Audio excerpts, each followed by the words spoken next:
درنو لیدونکو السلام علیکم. د طالبانو یو وایاند عرب نیوز ته ویلي چې د پاکستان د بهرنیو چارو وزیر شاه محمود قریشي د خپل هیواد او خپل دنده وپیژني او د افغانستان په استازولۍ دي له بهرنیو هیوادونو او رسنیو سره له خبرو کولو ډډه وکړي. دغه وایاند ویلي افغانستان کوم بې صاحبه ملک نه دی چې پاکستان استازولي وکړي.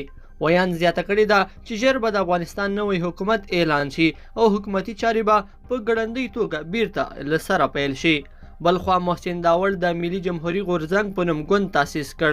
د پښتون ژغورنې غورځنګ ملي مشر منظور پښتون ویلي چې داوړ د نورو ګوندونو د مشرانو او غړیو په شان د خپل سیاسي فعالیت ترڅنګ په پښتون ژغورنه غورځنګ کې هم همکارۍ ته دوام ورکولی شي.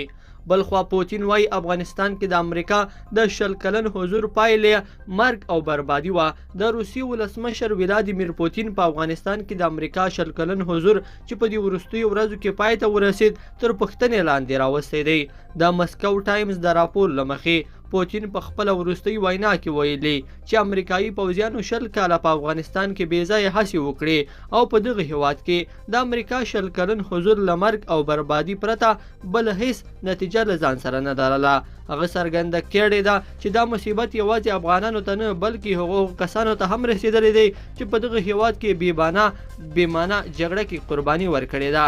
پوتین چې په نړۍ کې د امریکا د سیاستونو تر ټولو سخت منتقد دی وایي له بهر څخه پر یو هیواد د یو ارزښت تحمیلول ناشونی کار دی، خو امریکا 100 کاله پر غیر ممکن کارونو ټینګار وکړ چې بالاخره نتیجه یې هم په خپله ولیدله. لیدونکو په دې هیله چې دا مطلب به مو راسره تر پایه پورې لیدلی وي. که مو دغه ویډیو خوښه شوې ویډیو لایک کړئ د سره او چینل حتما سبسکرایب کړئ. تر بلې ویډیو پورې ښه وخت. لوی الله پامان.